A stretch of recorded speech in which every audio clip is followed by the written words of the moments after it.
Hello, my name is Ron Timehin. I'm a professional photographer and director based in London. Today, we're going to be exploring how to capture the magic of a destination in your photos. On the screen here, I have a series of photos that I shot on a recent trip to Cape Town in South Africa. And one thing I really wanted to do was just to celebrate how beautiful and colourful the light was there. So I'm going to show you how I approached this shoot and also how I edited some of the photos. Before we jump into Adobe Lightroom CC, I wanted to share a few tips and tricks on equipment. So when I travel, I like to travel light. It means that I have less to worry about.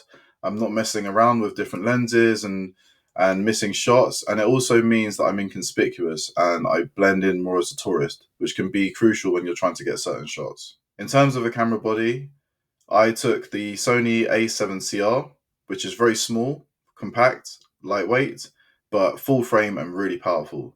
So that was my camera of choice. In terms of lenses, I took the sort of holy trinity for travel, which was 16 to 35mm f2.8, a 24 to 70mm f2.8, and a 70 to 200mm f2.8. And with those three lenses, I was able to shoot anything I needed to. In terms of accessories, I always try and take a tripod with me. It means that I'm able to shoot in low light situations and I'm also able to experiment with slow shutter photography too. In terms of drones, I very rarely travel with a drone now. The laws and regulations are quite strict in a lot of the places I've been to, so I'll often contact a local helicopter tour company and just ask and see if they're willing or open to collaboration, whereby I take some photos for them and then they can offer me a free flight or a discount on a flight. Some shooting tips for consistency. Now, of course, shoot whatever you want and be open minded. I've found that when I'm trying to create a cohesive body of work, there are certain things that I look for. So, one, I always try and shoot at similar times of the day. So, for this trip in South Africa, I really wanted to show the golden lights that was there. And so, most of the photos I took were during the morning, golden hour during the morning, golden hour during the evening, and then also sunset. And I found that that gave me enough time to kind of shoot the hero images I wanted to shoot. Shoot in similar weather conditions. Now, although I did shoot some foggy, rainy stuff in South Africa, the collection of images that made what I shared were all taken during similar weather conditions. I find that if you have a sunny photo and you pair it with a rainy photo, it doesn't quite gel. So try and shoot in similar weather conditions. Now, of course, we can't control the weather. So if you do end up at a location and the weather's temperamental or it's changing drastically quite a lot, then I would suggest to look for color and try and play with color to make that a theme within your imagery. And lastly, editing your photos in a similar style will help just bring the whole project together. And that's what we're going to do in Lightroom right now. Great. So we're now in Lightroom CC and we've got a selection of images that I took from Cape Town in South Africa. I think let's start off with one of the aerial shots from a helicopter trip I did. And this is straight out of camera. Now, there's a lot of work that needs to be done on this image. What I would suggest is when editing a photo, always start with lens corrections. Now, you can find that by scrolling down to the bottom here, and you'll see something called optics. If you click enable lens corrections, you can see that it just removes any distortion that is inherent from a wide angle lens, and it just makes the image a lot cleaner to start off with. You can also remove chromatic aberration, which will just help with any of those issues there as well. So that's the first thing I do. I then look to crop and straighten my image, and that is contributing to having a nice composition in my image. So for this image, for example, I would like to rotate it ever so slightly because the horizon isn't straight. And then I'd also like the horizon to be on this top third here on my rule of thirds diagram. So I'm going to change my aspect ratio and I'm just going to drag this up until that line sits on the horizon. somewhere like that. Looks good. And we'll straighten it even just a little bit more. That looks good to me. And what's really nice as well is that the stadium is very close to this intersecting point here on the rule of thirds. So that should be a good composition. Let's uncrop, and that looks great. The next step is to tackle the biggest, I guess, contributors to the image, which for me is the exposure and the white balance. So we'll go into our light panel here. One thing I like to do is I like to get Lightroom's recommendation of what my exposures should be. So I can do that by holding Shift on my keyboard and then double clicking on the slider. And Lightroom is saying that the exposure needs to be darkened ever so slightly. And looking at the histogram at the top here, I can tell that actually this is a nice exposure now. So we'll leave that there. Our white balance can be found in color. And now, when I was taking this photo, I definitely remember it being warmer. Reason being, it was at sunset. So I think the camera has tried to compensate and cooled off the image a little bit. So we're going to move the tint slider to the right ever so slightly. That looks good.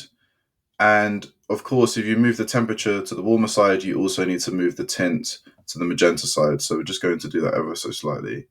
So something like that looks good to me. Great. So this is before and after already. The next step is our tones. So we're going to bring some contrast and clarity and detail back into this image. It's very flat, and the reason being is that it was shot in really soft light. We're also by the ocean, and there's a lot of water and mist, which is just creating this kind of haze around the scene.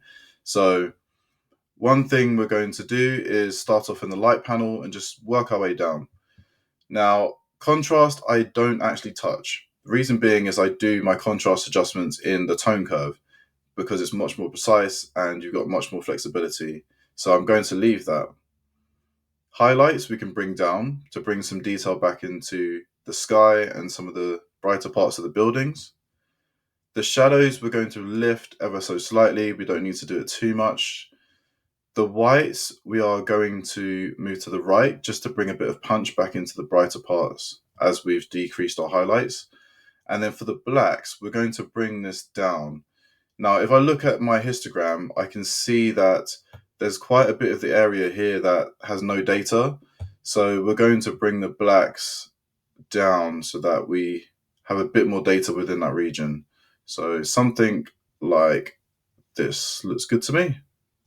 That looks nice. So just with those adjustments already, we have gone from this to this. Lots more punch, lots more color, and it's looking great. We're not done yet. We are going to now head into the tone curve. Now, a lot of people find the tone curve intimidating at first, but I think once you play around with it, you will honestly find it a breeze. It's just a little bit of trial and error, a bit of experimentation, and some online tutorials, and you'll be good. But what I like to do when using the tone curve is to create an S-curve, which essentially means adding contrast into the image. Now, the S-curve confuses people sometimes, but essentially all you're doing is you're taking the darker parts of your image and making them darker, like this, and you're making the brighter parts brighter. And now, as you can see, this has created a nice S curve, and this is a contrast curve. So I'm just going to do something like this just to bring a bit of contrast back in. Something like that looks great. So before and after, look how amazing that is. Now, you can really go to town using the tone curve. A lot of photographers that you might like or admire their editing style, most of it will come from the tone curve. So have some fun, experiment, find your own style. And one thing people neglect as well is the individual channels. So the red, the green, and the blue channels. If you play around with these channels, you can create some very interesting colors and styles. So please do spend the time and play around. Unfortunately, because I don't have much time in this tutorial, I'm going to have to move on. But yeah, the tone curve is amazing. Great. So now that's done, we've played around with our tones. Next is color. Now, color for me is applied in two stages. First, I like to do my color correcting, which is trying to get the image to look as real and true to life as possible. And then you color grade. And the color grade is where you add your stylistic approach and your kind of source, if that makes sense. So when we're color correcting, what I like to do is I like to go down to the color mixer here. I know some people like to play with vibrance and saturation, but I really like to just play with the colors individually and get my balance that way. So color mixer is where I start. As you can see, you have a list of colors here. And within each of these colors, you can change the hue, which is essentially how green or magenta a color is. You can change the saturation, which is how much of that color is in the scene. And then you can also change the luminance, which is how bright or dark the color is. So, for example, in this image, I would like the hills and the mountains here to be a little bit more magenta. I would like to boost their saturation, and I'd also like to boost their luminosity a little bit as well. So, a method that I found really effective in Lightroom is to not actually play with the sliders here, but to use this node here, just this one right here. So if we give that node a click, we get given this option here at the bottom of our screen where it says hue, saturation, or luminance. Now we'll choose hue for now. And what happens is when we hover over an area of our image and then we click, we get presented with this slider. And what's really impressive about this slider is that it will adjust all of the colors that make up that specific hue on the screen. So whereas before you might play around with the orange and play around with the sliders and sort of do it by eye, when you use this tool here, it will adjust the colors exactly that are affecting that part of the image. So that's another tip for more accurate color grading. So I'm going to move this ever so slightly to the left, somewhere like that. Looks good. Now we'll go down here and click saturation and we'll boost the saturation, as I said I wanted to do before. So just bring that up. That looks good. And then the luminance again, we will bring up as well and lighten. So you can see how drastically we can tweak these, but I think somewhere here looks good. So just with that color correction, we've gone from this to this. It's very subtle, but again, we're trying to get this as true to life and how I remember seeing it on the day. For me, I don't like to go too overboard on color grading. For this image, I really want to just warm up the image, just to really emphasize the mood of just the warm, vibrant sun. So to do that, I'm going to head to my highlights and I'm going to add a little bit of warmth here by adding some orange and some yellow. Somewhere like that looks good. And we'll do the same in the midtones. That looks okay. And now we're going to add some blue into the shadows because we want some color contrast. And naturally our eyes see shadows as cooler. So I'm going to add a little bit of blue in there just to balance things out ever so slightly. That looks good. I might change the blue ever so slightly. That looks good. I am going to blend the colors in my color grading panel a little bit more. And then I'm also going to bring the balance to the right, just so that the yellows and the oranges are taking precedent over the blues and the shadows. There we go. Something like that. So before and after, you can see that already that looks a lot better. And if you wanted to add a little bit more warmth overall, then I can go into the global panel here and just give that a little boost as well. Something like that. So before and after the kind of color grading, which is nice. Again, this is all trial and error, so feel free to go back and experiment and play around. That's the whole part of this process. It's meant to be fun, so experiment. Now, the last things I'm going to do on this image is head down to effects, and I'm going to add a little bit of clarity to add some mid-tone contrast, and I'm also going to add some texture just so that there's a bit more detail in the edges of the mountains here. Sharpening, I'm going to bring up to around about 50, but 40 is normally a good starting point, the Adobe standard. And then I'm also going to add a little bit of noise reduction. This image was shot at ISO 800, so I'm going to add around about 15 on the luminance, and I think that looks good. Now what I might do is I might increase the vibrance ever so slightly, just so that the image pops a little bit more. Something like that looks good to me. And there you have it. That's my final edited photo for this shot. So if I click before and after, you can see a huge difference has been made by using these tools in Lightroom. Now, how do I take this edit and apply it to another image? So I have another image taken from the same flight, and I just want to copy and paste the edit that I've already done on this onto the next image. So to do that, I am going to click these three little dots here, as you can see here, and I'm going to click copy edit settings. So once I've clicked that, I can head over to my new image, click the three dots again, and then just paste edit settings, and my Lightroom will do its magic. I mean, look at that. One click and it's nailed it, absolutely nailed it. So really, really nice. And then that way you can paste these settings to all of your images and have a consistent feel across the board. Now, there will be adjustments you need to make to each individual image. It's never just a one-click preset and it's done. So always do keep that in mind.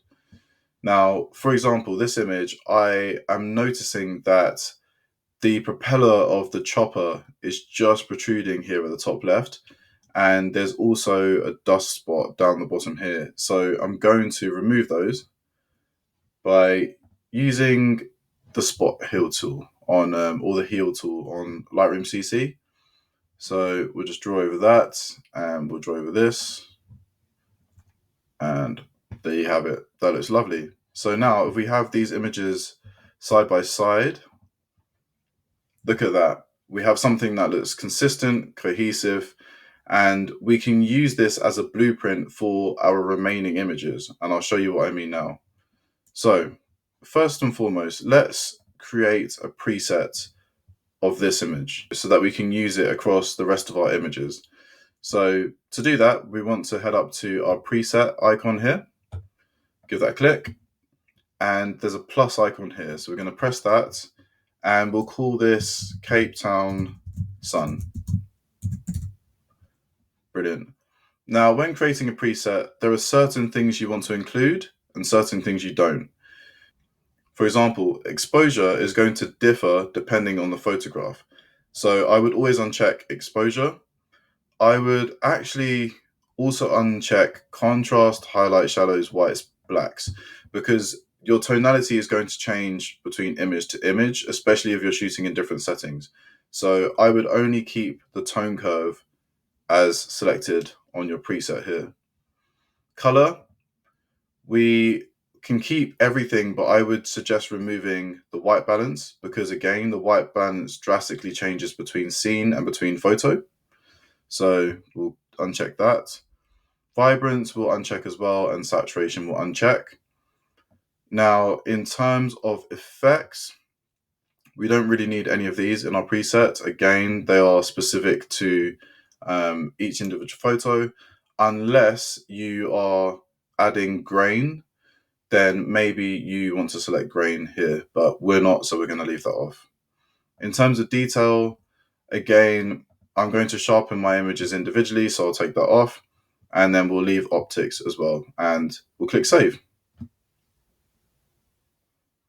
So now you can see our preset has been saved here under our use of presets, and it's ready to apply to another image. So let's try it on this image, for example. We'll click Cape Town Sun. You can already see contrast has been added. It looks really nice. And now all we have to do really here is play with our exposure. white balance as we did before. And this was shot during sunrise. I know that it was in the shade, so I'm going to click shade as my white balance. And then I'm now going to just brighten this up, bring down the highlights to bring some detail back into the sky, lift the shadows a little bit, maybe boost the whites a touch and the blacks a little bit. And there you have it, just already from that to that, a few clicks and we're done. So really putting in the time at the start of your editing process will really help you save time later down the line. So now if we have, for example, these images together side by side, they have a sort of similar color palette and feel to them. Now, what if you wanted to edit a portrait? Let's jump into this photo of Pogba here. And I want to have a similar feel with this portrait as I did with my landscape shots. So how do we approach that? Well, let's apply our preset. As you can see, the preset is very heavy-handed on this portrait. And the reason being is that with portraits, you want to push the tonal values a lot less than you would when it comes to a landscape photo. So we've applied our preset. You can see there's an amount slider here.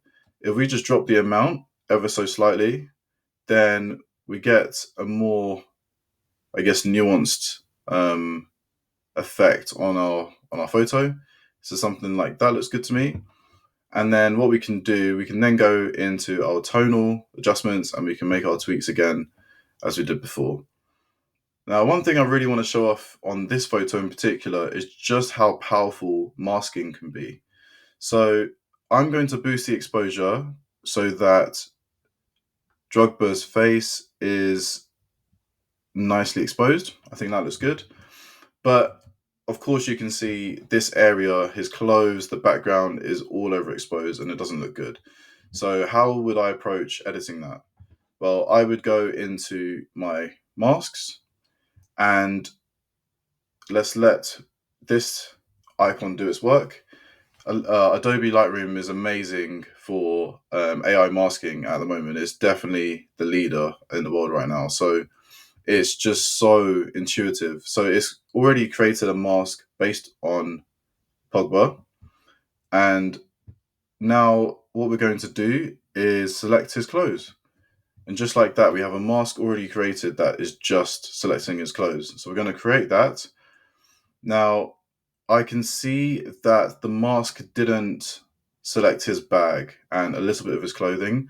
So I'm going to click this button here, plus, and use the brush just to manually fix that selection, just to make sure that all of his clothes are in.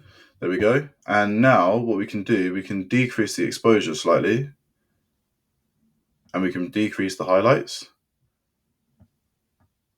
And then you have just like that. So before and after, just one adjustment, one mask, and we've got something now that's having a bit more balance within this photo.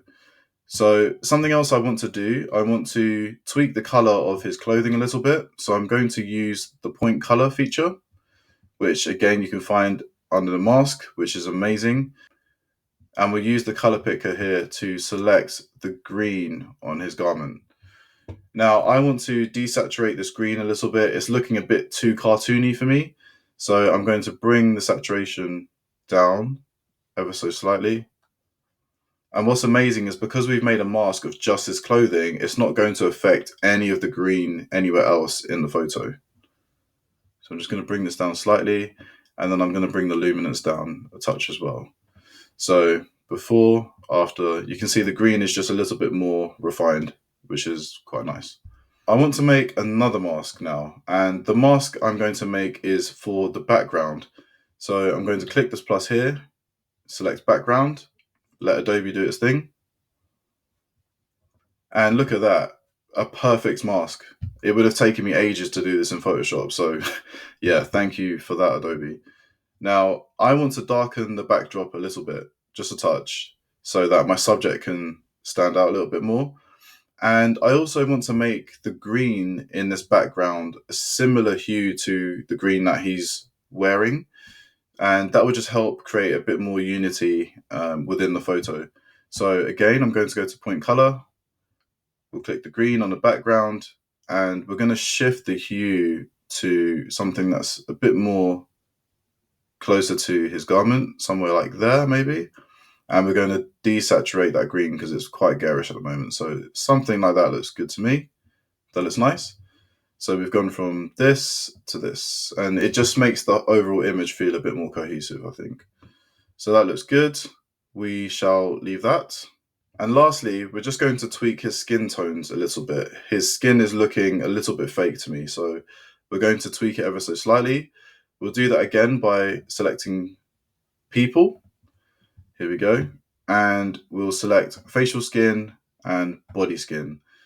Again, it seems to have made a selection of his bag, which we don't want, but that's fine. So we'll click create, and then we'll click the minus button here and the brush, and we'll just paint over the bits that we want to remove.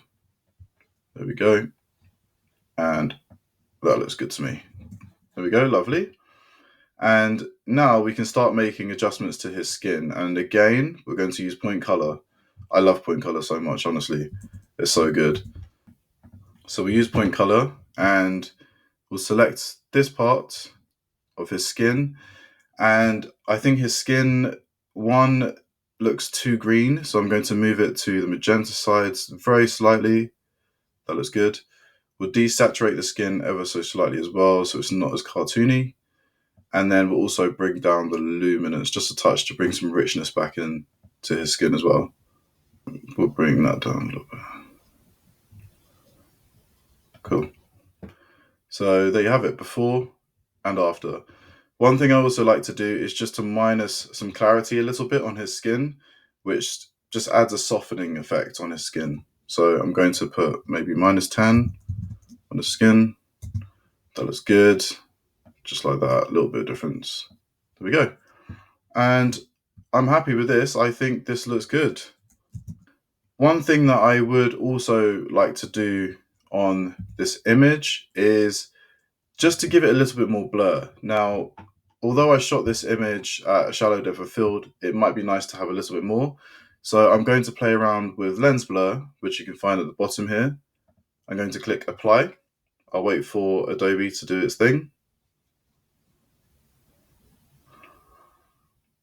And as you can see, it's automatically masked out the background and the subject and added depth and blur to it, which is amazing. I'm just going to lower the blur amount ever so slightly. Maybe something like this looks good. And I like the bokeh style as well, so we'll leave that. This visualize depth tool here is also very good for visualizing what is in focus and what is out of focus.